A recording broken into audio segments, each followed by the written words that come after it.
আলহামদুলিল্লাহ। রিভাব দাও, রিভাব বাড়াও। বুঝে না বাড়াও।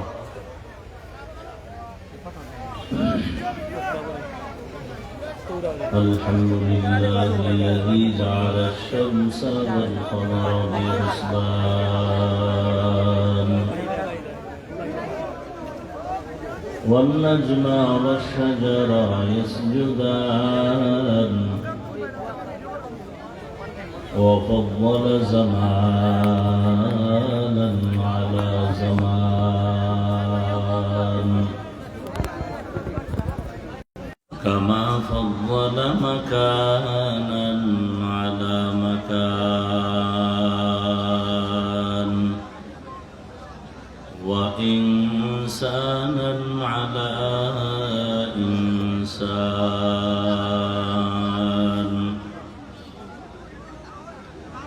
ونشهد أن لا إله إلا الله وحده لا شريك له لا ضد له ولا ند له ولا مثل له ونشهد أن سيدنا وسندنا وحبيب ربنا وطبيبنا وطبيب قلوبنا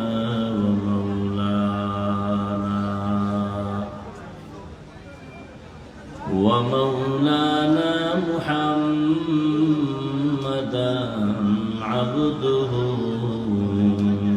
ورسوله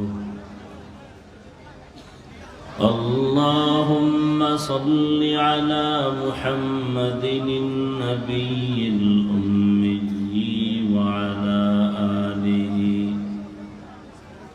وعلى آله وسلم تسليما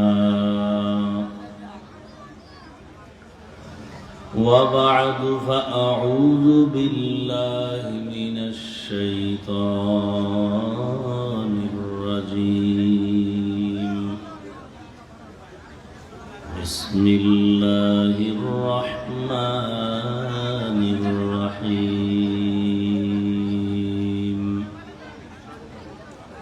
يا أيها الذين آمنوا اتقوا الله حق تقاته ولا تموتن إلا وأنتم مسلمون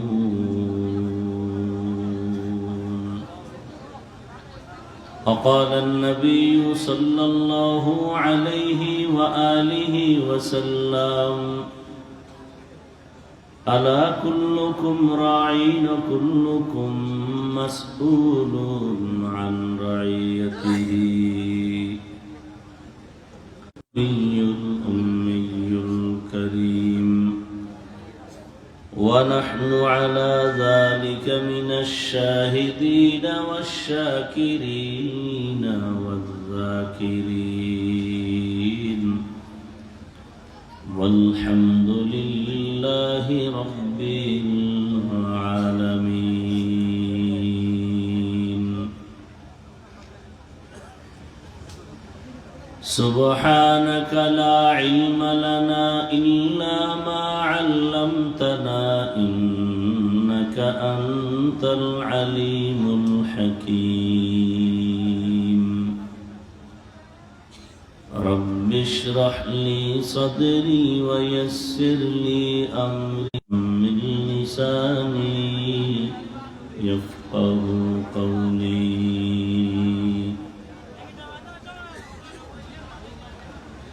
सूरज ने दिया अपनी शुआओं को ये पैगाम अपनी शुआओं को ये पैगाम दुनिया है अजब चीज को भी सुबह को भी शाम दुनिया है अजब चीज, कभी सुबह कभी शाम।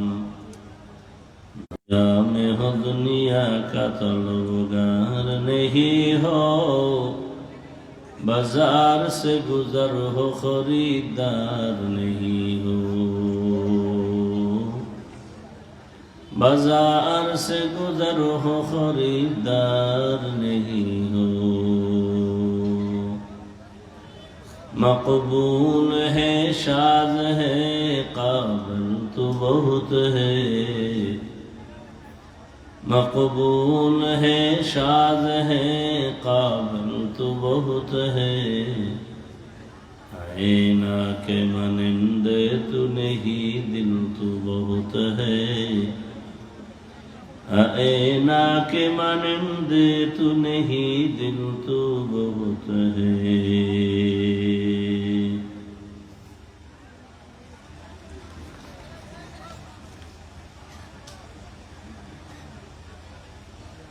হযরত শাহ কুতুবউদ্দিন রহমতুল্লাহ আলাইহি যুব কল্যাণ পরিষদের উদ্যোগে আয়োজিত বার্ষিক তাফসীরুল কোরআন মাহফিল 28 ডিসেম্বর 2025। মুফতি এ মাহফিলে উপস্থিত মুহতারাম সম্মানিত সভাপতি মণ্ডলী,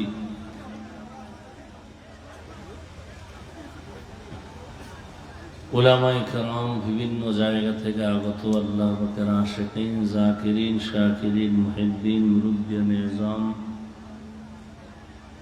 কলিজার টুকরা আমার সমবয়সী যুবক বন্ধুগণ, স্নেহের ছোট ভাই, পর্দার আড়ালে মা বোনেরা, আল্লাহ পাকের দরবারে শুকর যে আল্লাহ আমাদেরকে সুস্থ রেখেছেন, আলহামদুলিল্লাহ। জীবনের এক অমূল্য সম্পদ আমাদের সুস্থতা। আল্লাহ আমাদের সুস্থতা হাজারো লাখো মানুষের ভেতর থেকে বাছাই করে আল্লাহ আমাদেরকে এই বেহেশতের বাগানে কবুল করেছেন। আর একবার পড়ি আলহামদুলিল্লাহ। দরুদ ও সালাম সৈয়দুল মুরসালিন রহমাতুল লিল আলামিন, শফিউল মুজনিবিন, খাতামুন নবিয়্যিন, সৈয়দুস সাকালাইন, ইমামুল মুরসালিন হযরত মুহাম্মদুর রাসূলুল্লাহ সাল্লাল্লাহু আলাইহি ওয়া আলিহি ওয়াসাল্লামের উপর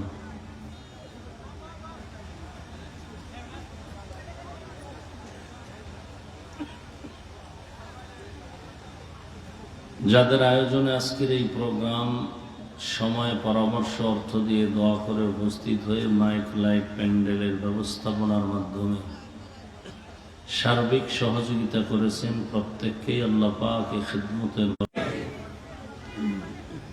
উলামায়ে হযরত বয়ান করেছেন, ইনশাআল্লাহ আরো বয়ান চলবে, তাই তো? বয়ান চলবে। সিলেটের মানুষ উলামায়ে কেরামদের প্রতি অনেক শ্রদ্ধাশীল এবং মুহাব্বতওয়ালা, আলেমদেরকে খুব ভালোবাসেন। এজন্য আল্লাহ শেষ দোয়া করে যাওয়ার সবাইকে তৌফিক দান করেন। আমি আপনাদের দোয়া নেওয়ার আশায় আসছি এবং খুব সংক্ষেপ কয়েকটি কথা বলবো এবং সেই নিয়তে কোরআনে হাকিমের এক আয়াত, নবীজির হাদিস থেকে একটা হাদিস পড়েছি। সহি তরিকায় সহি কিছু কথা আমাকে বলার মতো, আপনাদেরকে শুনবার মতো দয়াময় রব্বুল আলামিন তৌফিক দান করেন। ইয়া আইয়ুহাল্লাযীনা আমানুত্তাকুল্লাহা হাক্কা তুকাতিহ। আল্লাহ বলেন, হে মুমিন, তোমরা আমি আল্লাহকে ওয়ালা তামুতুন্না ইল্লা ওয়া আনতুম মুসলিমুন, এবং তোমরা কেউ মুসলমান না হয়ে মৃত্যুবরণ করিও না। নবীজি বলেন, আলা কুল্লুকুম রাঈন ওয়া কুল্লুকুম মাসউলুন আন রাঈয়াতিহি। সাবধান হে উম্মত, তোমরা প্রত্যেকেই দায়িত্বশীল। আল্লাহর আদালতে দায়িত্বের কারণে জবাবদিহিতার কাঠগড়ায় দাঁড়াতে হবে। আয়াত ও হাদিসের তর্জমা শেষ, এবং সংক্ষেপ কিছু ব্যাখ্যা। রহমতের নবী সাল্লাল্লাহু আলাইহি ওয়াসাল্লাম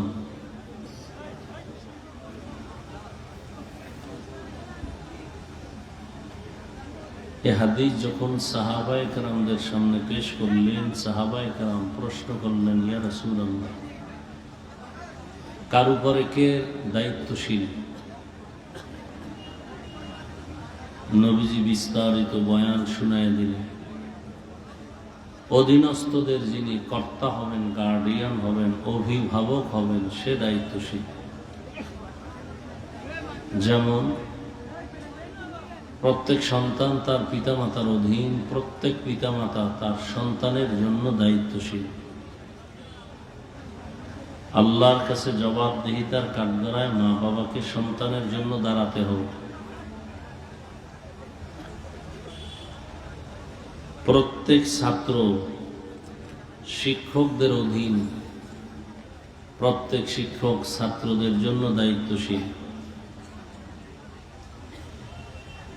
প্রত্যেক মুসল্লি ইমাম ও খতিবদের অধীন, প্রত্যেক ইমাম ও খতিব মুসল্লিদের দায়িত্বশীল। প্রত্যেক স্ত্রীর জন্য তার স্বামী দায়িত্বশীল।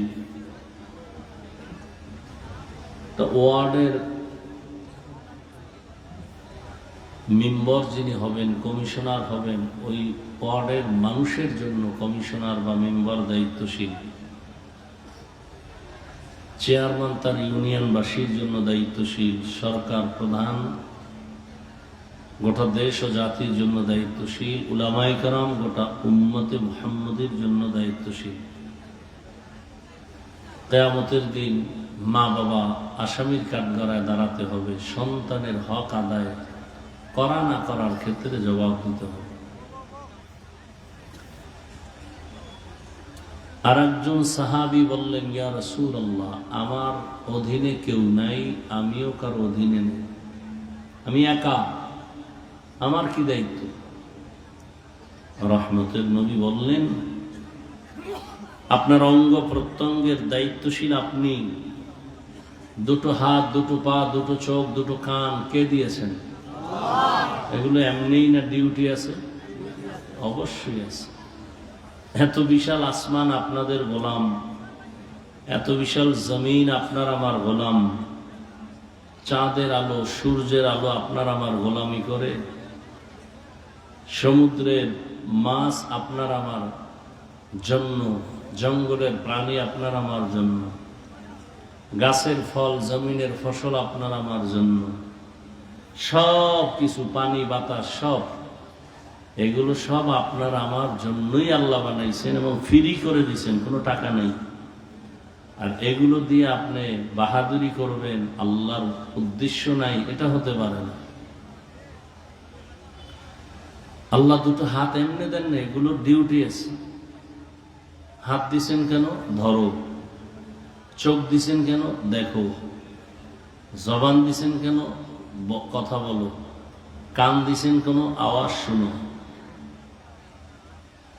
এখন ধরো মানি যা মনে চায় তাই ধরবা, হবে না।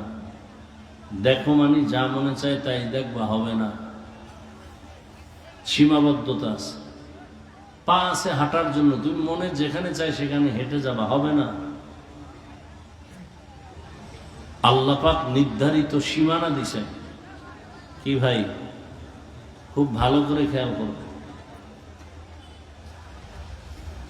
দুনিয়াতে চলাফেরা করবেন আপনি, সরকার আইন করছে, নিয়ম করছে, এই নিয়মের দেশ চলবে। তবে এই নিয়মটা কি ভারতে গিয়ে চলবে? সীমাবদ্ধ এই দেশের মধ্যে, বাইরে না। ঠিক আল্লাহ পাক মানুষের জন্য নিয়ম করছেন, সীমানাও দিয়ে দিছেন। এগুলো যদি আদায় না হয়, আল্লাহর আদালতে হিসাব দিতে হবে। দুটো হাত, কিয়ামতের দিন আল্লাহ এগুলো জিজ্ঞাসা করবেন, হাতকেও কথা বলতে হবে। اليوم نختم على أفواههم وتكلمنا أيديهم وتشهد أرجلهم بما كانوا يكسبون। दस्त गो याद منچونی دزدید آم لب گوید منچونی بوسید آم چشم گوید چید ام غمزه حرام گوش گوید چید ام سمر الکلام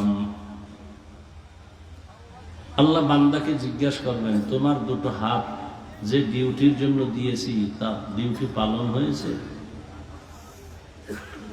বান্দা আযাবের ভয়ে অনেক সময় বলে ফেলবে মিথ্যার আশ্রয় নিয়ে হ্যাঁ দায়িত্ব পালন হয়েছে।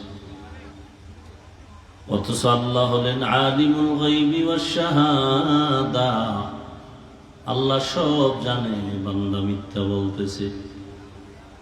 আল্লাহ তখন বান্দার জবানটাকে বন্ধ করায় হাতকে বলবেন হাত কথা বলো। হাত কি কথা বলতে পারে? কি আপনাদের হাত কথা বলতে পারে? কিন্তু আল্লাহর আদালতে হাত কথা বলবে। দুনিয়ার সব মানুষ জ্ঞান খাটায় যদি বলে এটা হবে না, আল্লাহ বলেন আমার কুদরতে সেটা হবে। দুনিয়ার সব মানুষ যদি বলে এটা অসম্ভব, আমার আল্লাহ বলেন এটা আমার কুদরতের দ্বারা সম্ভব। অসম্ভবকে সম্ভব করার ক্ষমতা আছে কার? আল্লাহ। কাদেরে কুদরত দারি বর কামাল আনতা রব্বি আনতা হাসবি জুল জালাল তুহি কাদের জলিলুল্লাহ জাহাদার বহর হালে তুহি মেরা নিগাহদার। গাছ কথা বলতে পারে না, কিন্তু আমার আল্লাহর কুদরতি পাওয়ার যদি হয়ে যায় তখন মরা গেছে ও কথা বলে। মৃত্যু হয়ে গেছে যেই মানুষটার কোনো বোধ নাই, কথার আওয়াজ নাই, কিচ্ছু নাই, রূহ নাই, কিন্তু আমার আল্লাহ যদি কুদরতের ক্ষমতা দেন মরা লাশেও কথা বলতে পারে। দুধের বাচ্চা কথা বলতে পারে না, আল্লাহ যদি শক্তি দেন, কুদরতের ক্ষমতা দেন, আল্লাহ তাআলা বলেন আমার কুদরতি ক্ষমতায় ওয়াসসালাম জুলাইখার ঘরের মধ্যে অবস্থান করেন। এত সুন্দর চেহারা আল্লাহ দান করেছেন, যেই ইউসুফের চেহারার আলো দিয়া অন্ধকার পথ আলোকিত হয়ে যাইত। বুয়াদ মানন্দ দিদা তোরা দিদা ওয়া ইউসুফরা শুনিদা। যে ইউসুফ আলাইহিস সালামের সৌন্দর্যের দিয়ে তাকায় বিমোহিত হয়ে গেল, মিশরের সম্রাট ফল কাটার পরিবর্তে ওই নারীরা ইউসুফ নবীর দিকে তাকাইয়া অজান্তেই তাদের হাতের কবজা কেটে ফেলেছিল। কোরআনের ঘটনা। ইউসুফ নবী শুধু নবী না, একজন রাজনীতিবিদ, রাষ্ট্রনায়ক, দায়িত্ব পালন করেছিলেন জীবনে মিশরের জমিনে। আমরা এগুলো নিয়ে আলোচনা করি না, যে কারণে মুসলমান হইয়াও জানে না যে কোরআন ও হাদিসের মধ্যে রাজনীতি আছে। অনেকেই জানে না। আরে ধর্ম রাজনীতি থেকে তো, রাষ্ট্রনীতি থেকে আল্লাহর কোরআন ইসলাম দূরে ছিল কবে? আমাদের ইসলাম তো কমপ্লিট, এমন ইসলাম যার চতুর্দিকে রং লাগানো আছে। পরিবার নীতি আছে, অর্থনীতি আছে, সমাজের কোন নীতি হতে পারে না। বরং ইসলাম আর নীতি এমন লাগানো, সূর্যের সাথে আলো যেমন লাগানো। ইসলাম আর রাষ্ট্রনীতি একভাবে এভাবে লাগানো, যেমন বাতির সাথে আলোটা লাগানো, ফুলের সাথে ঘ্রাণটা লাগানো। সূর্যের মূল্য হয় না, ফুলের থেকে ঘ্রাণটা আলাদা হয়ে গেল, ওই ফুলকে আর ফুল বলা যায় না।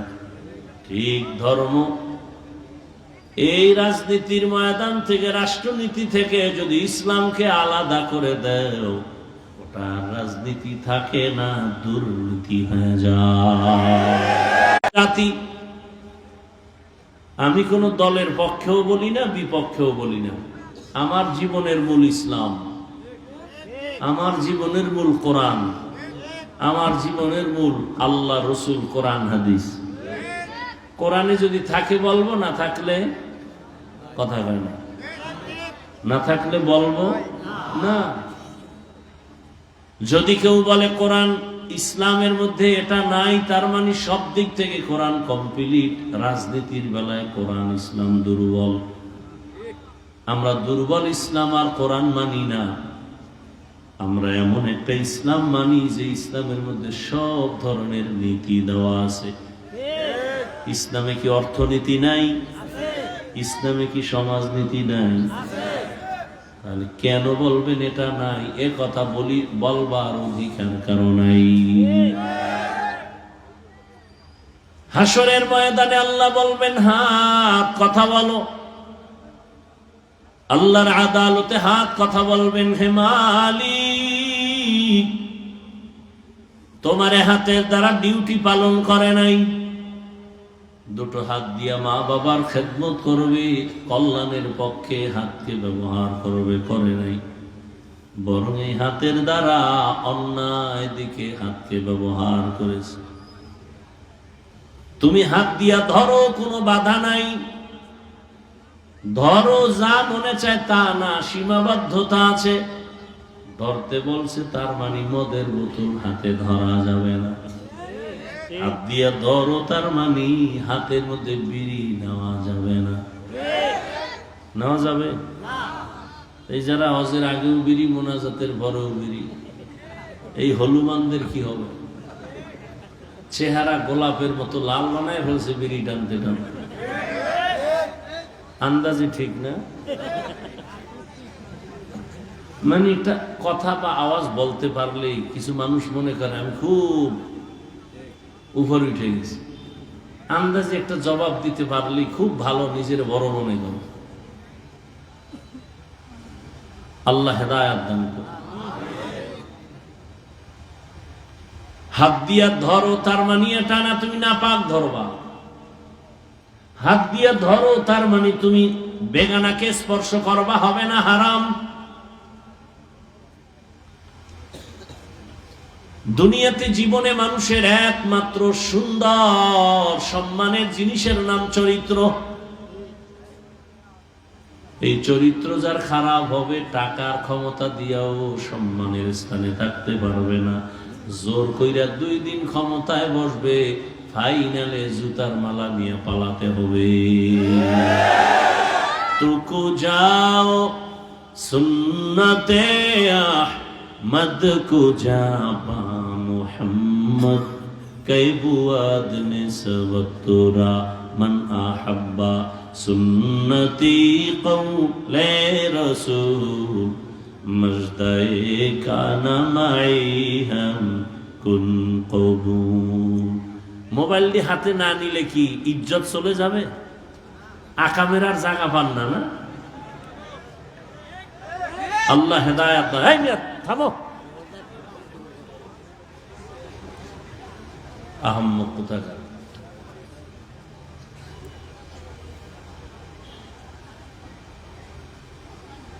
প্রত্যেকটা জিনিসের সৌন্দর্য আছে। মানুষের সৌন্দর্যের নাম আদব।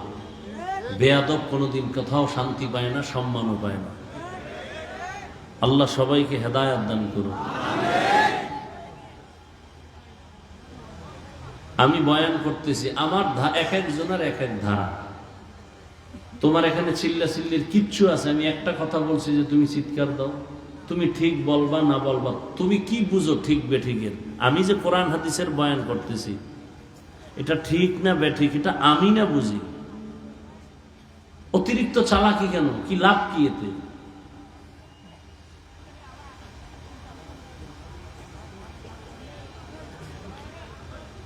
আল্লাহ,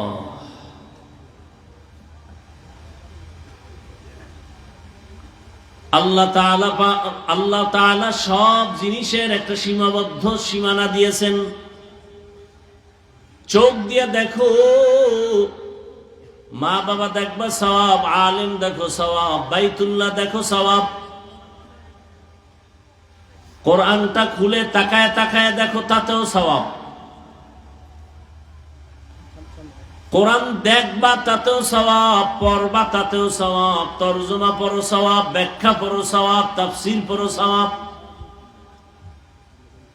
একজনে তাফসীর পড়তে পারে না, তরজমা পারে না, তার মানে যে সে কোরআন দেখবে না তা হবে না। বরং এটা এমন একটা কিতাব যেটা ধরলেই ভেতরের মধ্যে আসর আর জালজালার অ্যাকশন শুরু হয়। কোরআন এমন একটা কিতাব, সারা পৃথিবীতে সমমান একটা কিতাব নাই। সারা দুনিয়ার বিধর্মীরা পর্যন্ত একে সম্মান করে।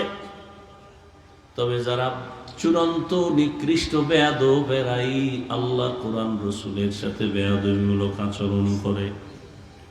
আল্লাহর কোরআন এমন একটা বরকতি কিতাব যেটা দেখলেও সওয়াব হয়, দেখলে তাকায়।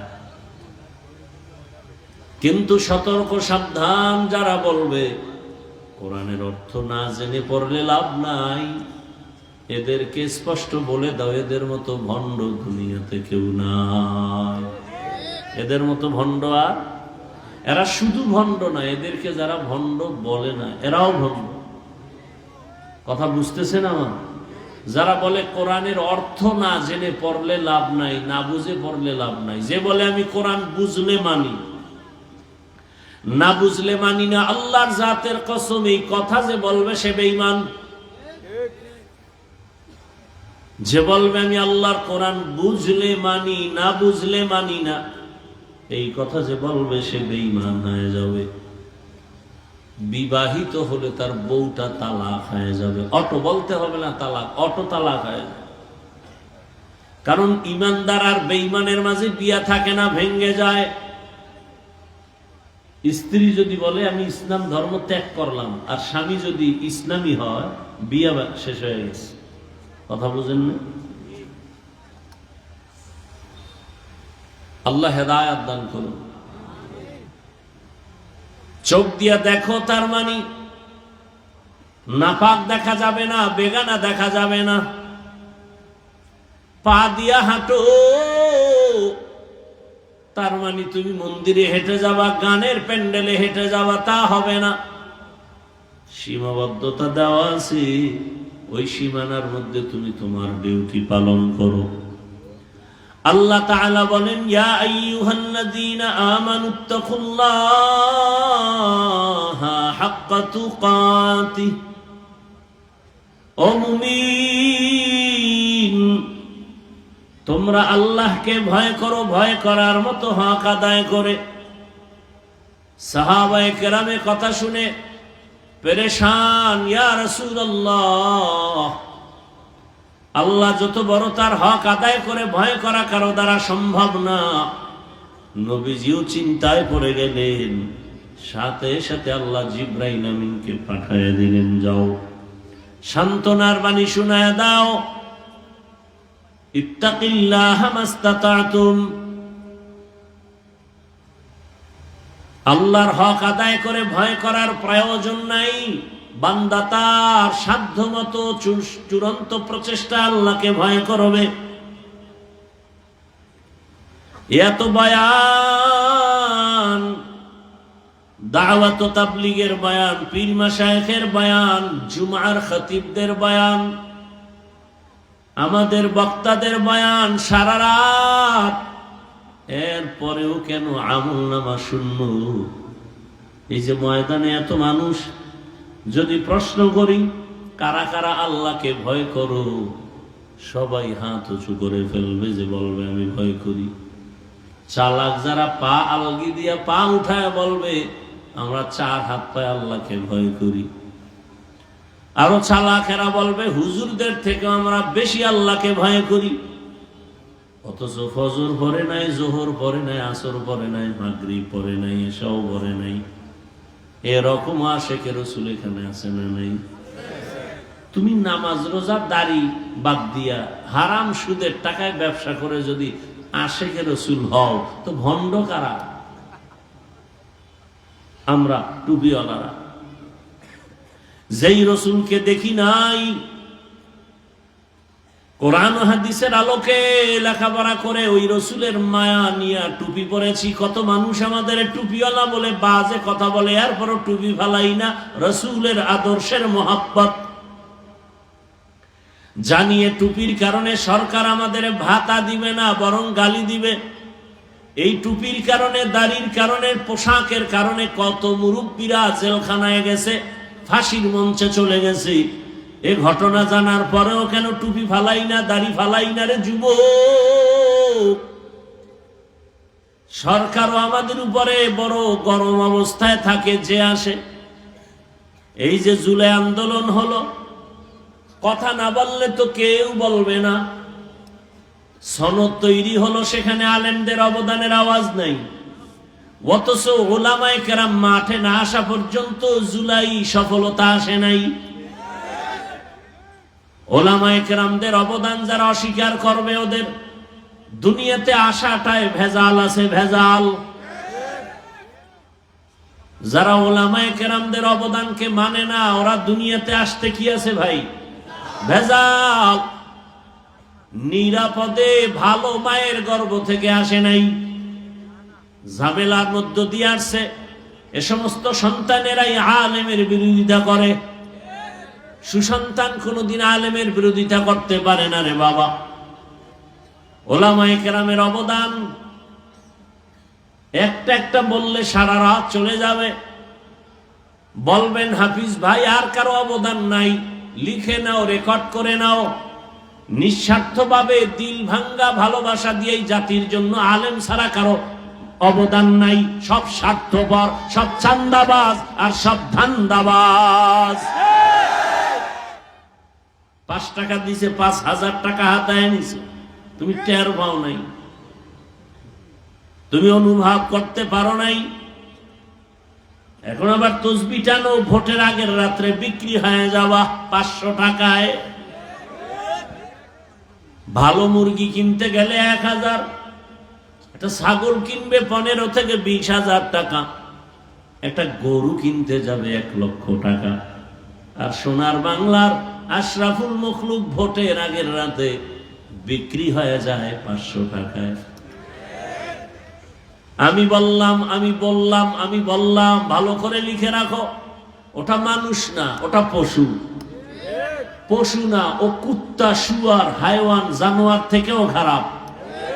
ও কুত্তার চেয়েও খারাপ, শুকরের চেয়েও খারাপ। হাসেন কেন? আমি হাসির কথা বলছি, আমার কলিজা ফেটে যায় কথার জন্য। আর আপনি হাসতেছেন না, মজা নিতেছেন। লজ্জা শরম নাই? মজা নিতেছেন? যারা ভোটের আগের রাত্রে টাকা খাবা, তোমরা বাথরুমে গিয়া 10 গ্রাম তাজা পায়খানা খাইও। এরপরে বাজারে গিয়া হালাল সাবান কিনে কুলি করো, গন্ধ নাই। কিন্তু টাকা খায়া যদি মরো, জাহান্নামের আগুন সারা গন্ধ যাবে না। এরে আমার কলিজার যুবক, লজ্জা শরম যদি থাকতো, এখনো কেন তুমি চুপচাপ বসে আছো মোবাইল নিয়ে? তোমার কলিজার ভাই, তোমার জাতি ভাই গোটা দুনিয়ার মানুষের সামনে চিৎকার দিয়া, আদর্শের বিনার হয়া তোমার সামনে রক্তের ফোঁটা দিয়া প্রমাণ করে গেল। দাঁড়িয়ে, আদর্শের মানদণ্ডে দাঁড়িয়ে চরিত্র নষ্ট করি নাই। টাকা দিয়া সবাইকে কিনা যায়, যারা আসলে মানুষ ওদেরকে টাকা দিয়া কিনা যায় না। ওরা দুনিয়াতে জীবন দিবে, রক্ত দিবে, কোন বেঈমান নাস্তিকের কাছে টাকায় বিক্রি হবে না। রক্তের ফোঁটা জমিন স্পর্শ করলো, গোটা দুনিয়ায় জাগরণ তৈরি হয়ে গেল। কেমন যুবক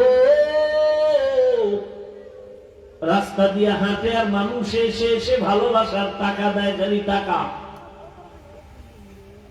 এই যুবকেরা খবর নেই, শেষ।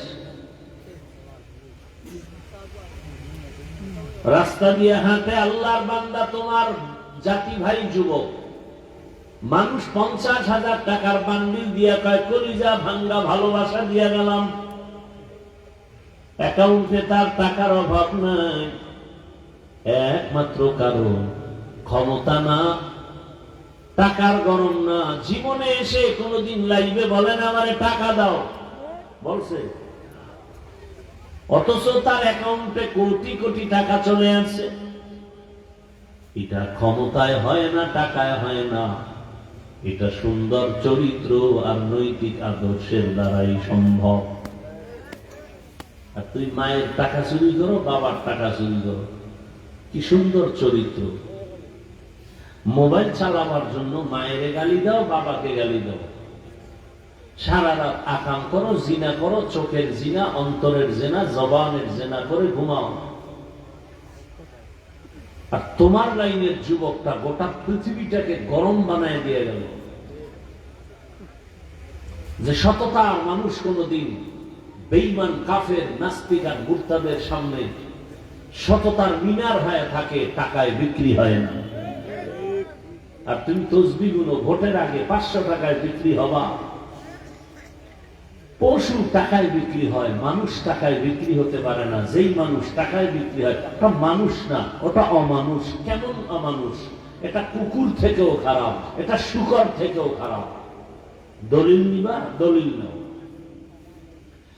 ওয়ালাকাদ যারআনা লিজাহান্নামা কাসীরাম মিনাল জিন্নি ওয়াল ইনসি লাহুম কুলুবুন লা ইয়াফকাহুনা বিহা ওয়ালাহুম আ'য়ুনুন লা ইউবসিরুনা বিহা ওয়ালাহুম আযানুন লা ইয়াসমাউনা বিহা উলাইকা কাল আনআমি বাল হুম আযাল্লু উলাইকা হুমুল গাফিলুন।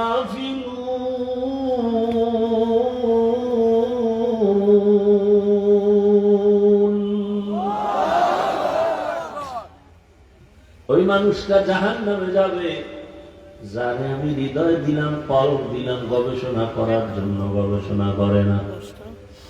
দেখার জন্য আমি চক্ষু দিলাম, দেখে না। শোনার জন্য কান দিলাম, শুনে না। চোখ দিলাম, মা বাবা দেখবা, দেখে না। দেখে সারা রাত মোবাইল। কোরআন দেখবা, দেখে না। সারা রাত মোবাইল চালাবার টাইম পায় 5-10 মিনিট সময় দিয়ে এক লাইন কোরআনের আয়াত পড়ার সময় পায় না। এর নাম মুসলমান।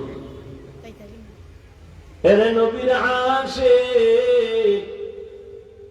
আল্লাহ কান দিলেন শোনার জন্য, আজানের আওয়াজ শুনো, তেলাওয়াতের আওয়াজ শুনো।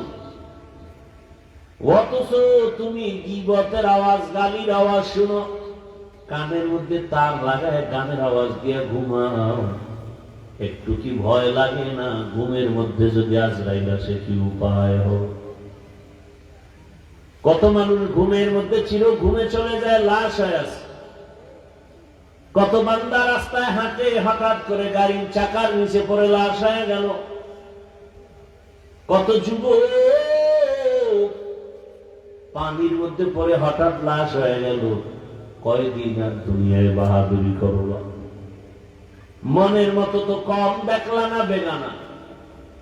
আল্লাহর বিরুদ্ধে গিয়া মনের আশা পূরণ করতে গিয়া তো পাও লাগা, হারাম পথে কম দৌড়ালা না। পার্কে পার্কে দৌড়াইলা, গুনাহ করলা। চোখ দিয়া বেগানা দেখলা, গুনাহ করলা। হাত দিয়া অন্যায় করেছো, গুনাহ। জবান দিয়া গালি দিছো, গীবত শিকায়াত করে কাটাইছো, গুনাহ হয়ে গেছে জবানের দ্বারা। এখনো কি তোমার হুঁশ হয় না? আজরাইল তোমার পেছে আছে, কখন ডাক দিবে বলা যায় না। মনে করছো বুড়া হয় মরবা। এমন যুগ চলে এখন যে বেশিরভাগ যুবকরা মরে যায়। তুমি না মরলে তোমাকে পিটায় মারবে সেই বন্ধু, তোমার পেছনে ঘুরতেছে তোমার গলায় হাত দিয়া। শত্রু তোমাকে কোনোদিন মারতে আসবে না, তোমার বন্ধুই তোমার গলায় ছুরি লাগাই দিবে। সেই দুনিয়ার বর্তমান অবস্থা এখন চলে। আল্লাহ হেদায়েত দান করুন। এরে নবীর উম্মত, আল্লাহর মোহাব্বত অন্তরে জমা করো, আল্লাহর ভয় অন্তরে জমা করো, ওলামায়ে কেরামের আপন বানায় চলো। এরে আমার যুবক, আমি এত কষ্ট করে এখানে বয়ান করে কাউকে মাওলানা বানাবার জন্য আসি নাই, হুজুর বানাবার জন্য আসি নাই, কাউকে মুফতি মুহাদ্দিস হওয়ার পরামর্শ দিতে আসি নাই। কারণ এই বয়ান করনেওয়ালা বান্দার অভাব নাই। আমি একবারও বলি নাই, বলবো না তুমি আমার মতো হুজুর হও, মাওলানা হও, স্কুল ছেড়ে মাদ্রাসায় যাও। বরং আমার দেশে মাওলানা মুফতি মুহাদ্দিসের অভাব নাই, আমার দেশে আদর্শ ডাক্তারের বড় অভাব, আদর্শবান ইঞ্জিনিয়ারের অভাব। জ্ঞান খাটাও, কান লাগায় শুনো, দিলের কানে শুনো।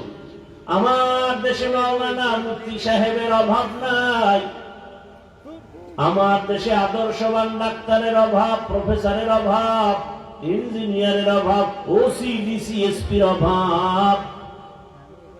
আর আমার দেশের থানা জেলার এসপি ওসি ডিসি যদি 5 ওয়াক্ত নামাজি হয়ে যাইত, আমরা কোরআনের বয়ান করতাম, কোন সুদখোরের পেছনে অনুমতির জন্য দৌড়াতে লাগতো না। শান্তি নাই, শান্তি নাই, শান্তি নাই। প্রত্যেকটা মানুষকে গোপনে ধৈর্য জিগাও, ভাই তুমি কেমন স্বাধীন করলা দেশটারে, আর কেমন শান্তিতে আছো? কেমন যেন নিঃশ্বাস পেলে বলবে আগের থেকে এক বিন্দু ভালো নাই। মনেও শান্তি নাই, ঘরেও শান্তি নাই, দোকানেও শান্তি নাই। কি ভাই মিথ্যা বলতেছি? কথা বলেন, শান্তি নাই। কারণ বাবার সামনে মেয়েটাকে উলঙ্গ করে ধর্ষণ করে। এটা কি 50 বছর আগের কথা? কথা বলে না, জুলাইয়ের স্বাধীনের পরের কথা। বাবার সামনে মেয়েটাকে উলঙ্গ করে ধর্ষণ করে, স্বামীর সামনে তার স্ত্রীকে উলঙ্গ করে ধর্ষণ করা হলো। ব্যবসায়ী শান্তিতে নাই, চাকরিজীবী শান্তিতে নাই, যেখানে যাবে সেখানে ঘুষ ছাড়া কোনো কথা নাই। কবে হবে কপালে শান্তি? আল্লাহর কসম, তুমি মানো আর না মানো লিখে নাও, যতদিন পর্যন্ত জমিনে কোরআনের আইন আর ইসলাম কায়েম হবে না, ততদিন পর্যন্ত এই জমিন শান্ত হবে না, মানুষও শান্তি পাবে না। কসম আল্লাহ, সন্দেহ করলে কবিরা গুনাহ হবে। যতদিন পর্যন্ত আল্লাহর দিন না আসবে ততদিন পর্যন্ত অনেক কিছু পাইবা, শান্তি পাইবা না। দর্শন পাইবা, খুন পাইবা, গুম পাইবা, চুরি পাবা, দুর্নীতি পাবা, শান্তি পাবা না। আল্লাহ হেদায়েত দান করুন। একথা বলার মানুষ নাই, শোনার মানুষ নাই, বিরোধিতা করার মানুষের অভাব নাই। মানুষ মনে করে এটা তো ওয়াজের সাবজেক্ট না, হ্যাঁ, এটা তো আসলে ওয়াজের বিষয় না। তাহলে কোরআন শরীফ থেকে রাষ্ট্রনীতির আয়াতগুলো বাদ দাও, নতুন ভাবে রাষ্ট্রনীতির আয়াত বাদ দিয়ে নতুন কোরআন বানাও। ওই আয়াতটা বাদ দিয়ে নতুন ভাবে ছাপাইয়া, ওই আয়াত বাদ দিয়ে নতুন ছাপার আয়াত দিয়ে আবার কোরআন আলাদা বানাও। 20টা বছর ডাউলের পানি আটা রুটি খাইয়া মায়ের কোল ছেড়ে কষ্ট করে করে লেখাপড়া করলাম, কত কষ্ট করে শুধু কোরআন হাদিস নিয়েই পড়ে থাকলাম 20 বছর। এই উঠে হেদায়েত হয়ে গেছে না বিড়ি টানতে যায়? কাম শেষ, হেদায়েত কমপ্লিট। শয়তানে যাবে ধরে কাম থেকে আকাম ধরে, মরাটারে মারো কেন, লড়ে কেন? আল্লাহ হেদায়েত দান করুন।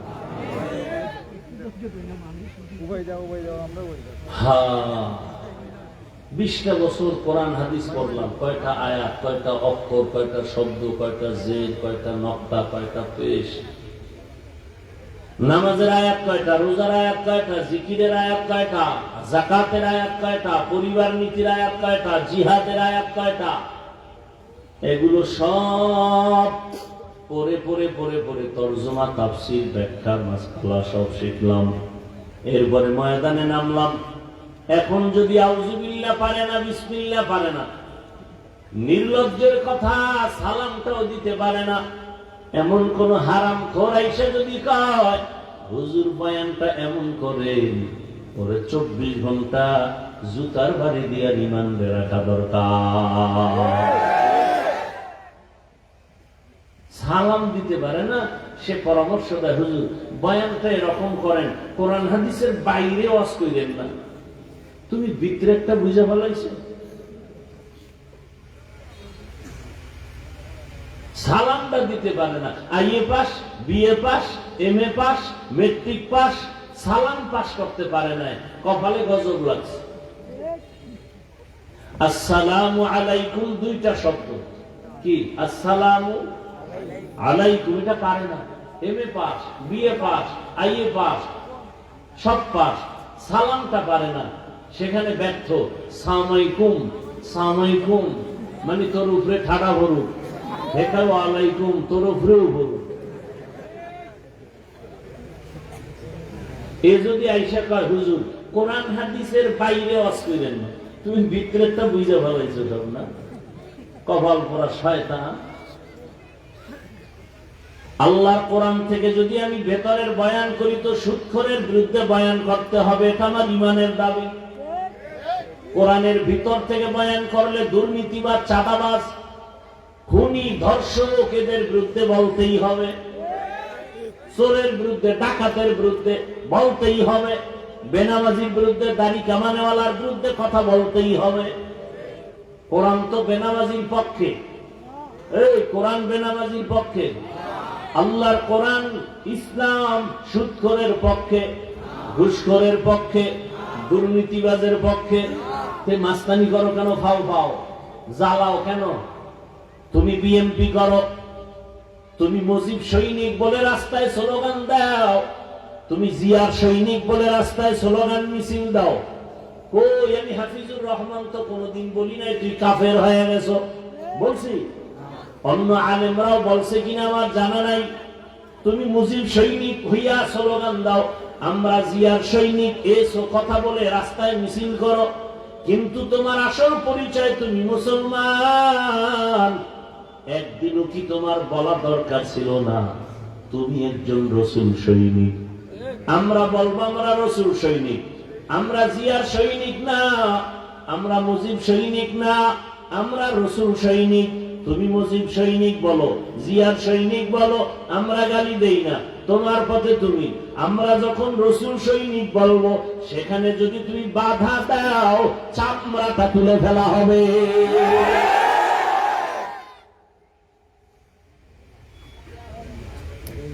তোমাকে অধিকার দিছে যে মাস্তানি করো, সোজা হও, এখনো সময় আছে, সোজা হও, না হয় সামনে সময় আসতেছে তোমাকে সোজা করা হবে।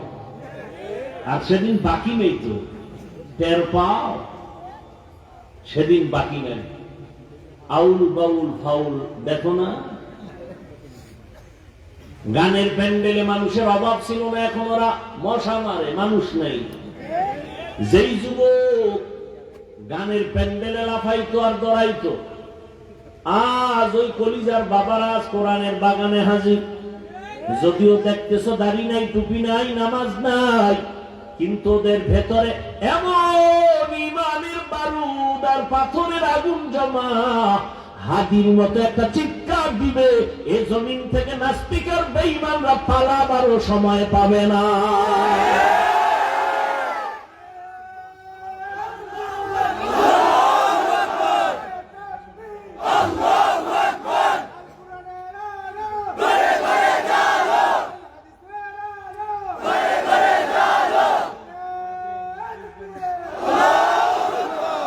যুবকদেরকে বলবো, হাদি তোমাদের সবক দেয় নাই?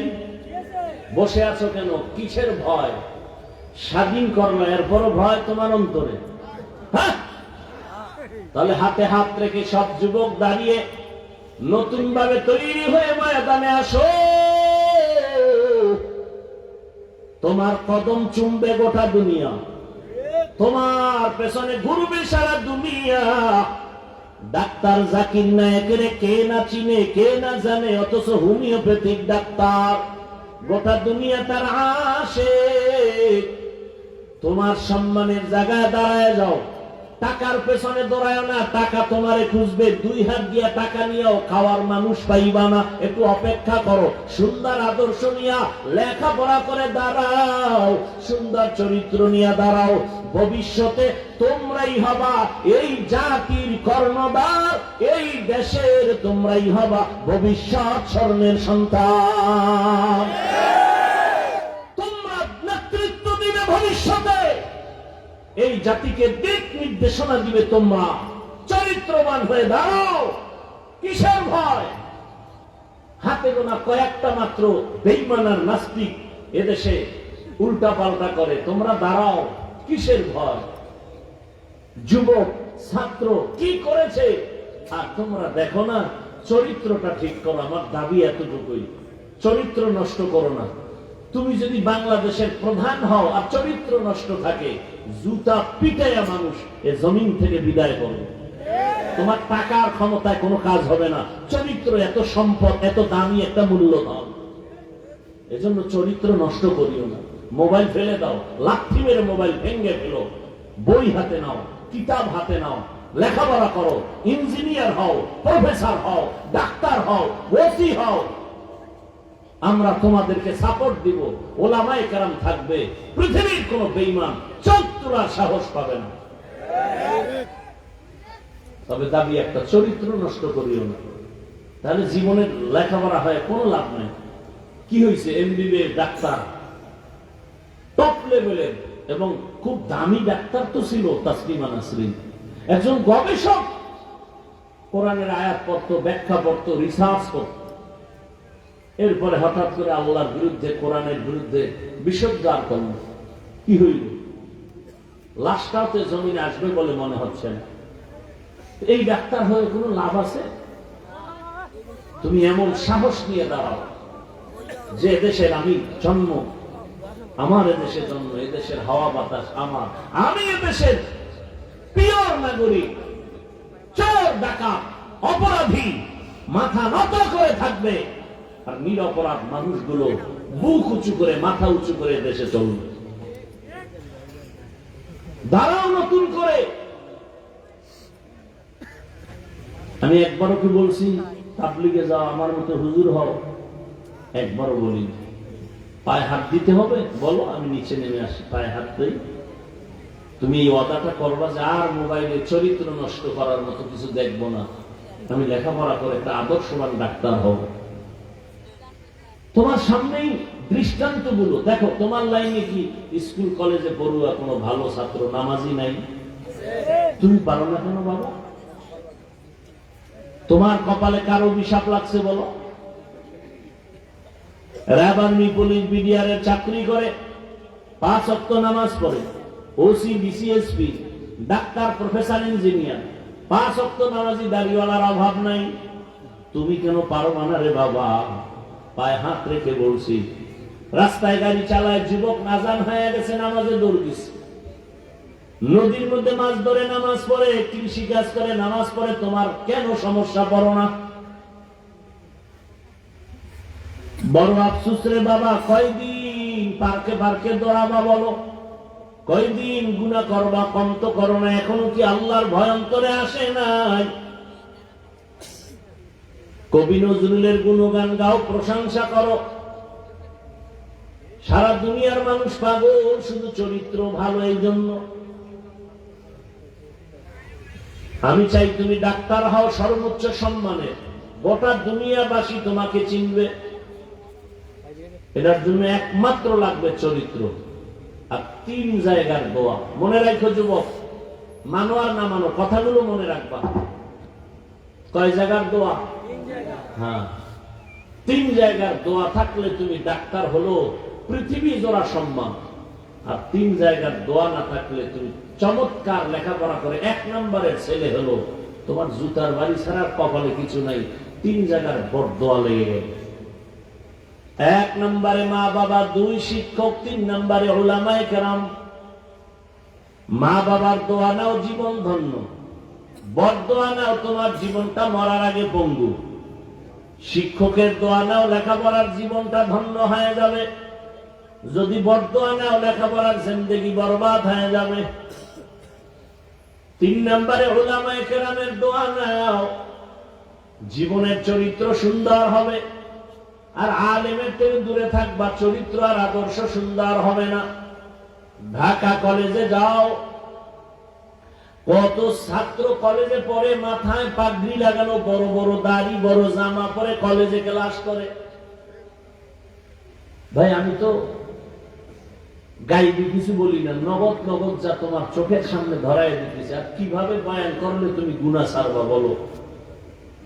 কি বললে তুমি আর কোনদিন মা বাবার সাথে বেয়াদবি করবা না, শিক্ষকের সাথে বেয়াদবি করবা না, আলেমদের সাথে বেয়াদবি করবা না? কি বললে বলো?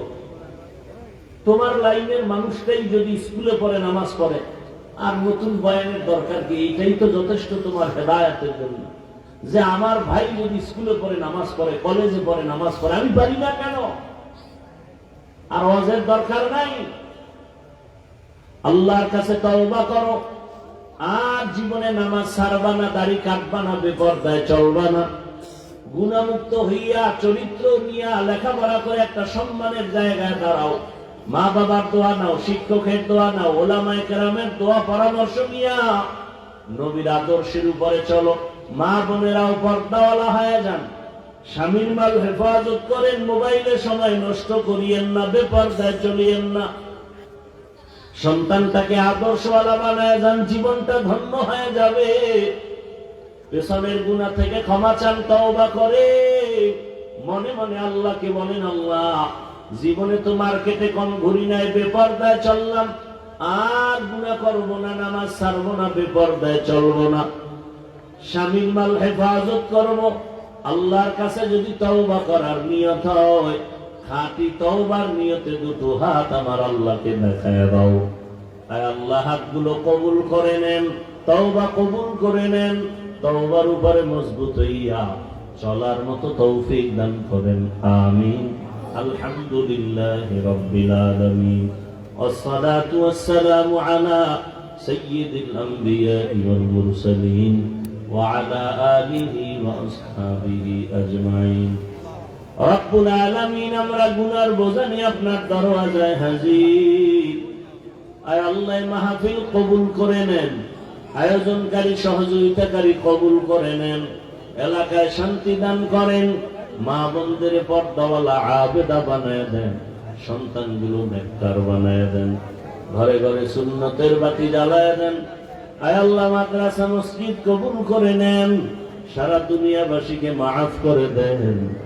আয় আল্লাহ, প্রবাসীদেরকে হেফাজত করেন, বাংলাদেশ ইসলামের জন্য কবুল করে নেন, ওলামা মাশায়েখের এক বানায় দেন, বাতিলকে বাতিলের দ্বারা দমন করে দেন, ঈমান ও আমলের শক্তি আমাদের বাড়ায় দেন।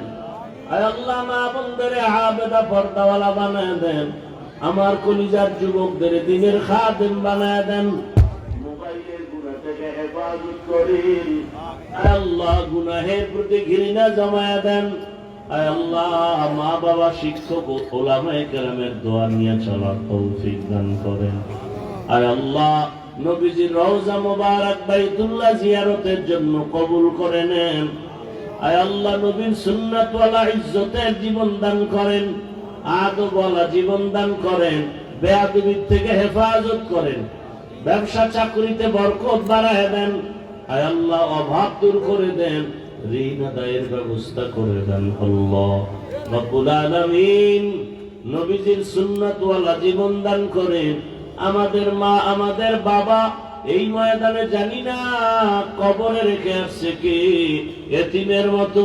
আয় আল্লাহ, সব মুরব্বী মা বাবাদের কবর জান্নাত বানায় দেন, যারা বেঁচে আছেন হায়াত বাড়ায় দেন, অসুস্থ সুস্থ করে দেন। আয় আল্লাহ, বেশি বেশি নেক আমলের তৌফিক দান করেন। গুনাহের প্রতি ঘৃণা জমায় দেন, নবীজির মুহাব্বতে আমাদের দোয়া কবুল করে নেন। হাসবুনাল্লাহু ওয়া নি'মাল ওয়াকিল, নি'মাল মাওলা ওয়া নি'মান নাসির। ওয়া সাল্লাল্লাহু তাআলা আলা খাইরি খালকিহি মুহাম্মাদুর ওয়া আলিহি ওয়া আসহাবিহি আজমাইন।